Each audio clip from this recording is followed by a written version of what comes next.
So guys, in this video, I will cover what is tuple.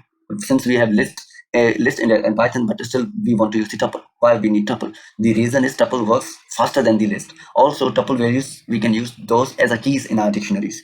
Okay, so let's start. If I create something, for example, y, I want to store some value like exotic tech.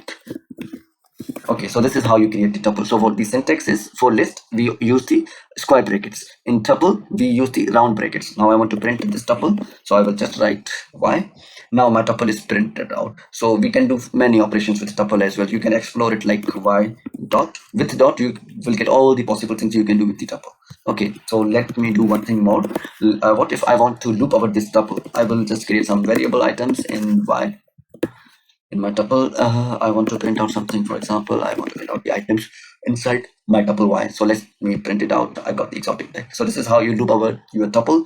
So guys, if you have any further question, then please post in the comment section of this video below, and don't forget to hit like and subscribe my button.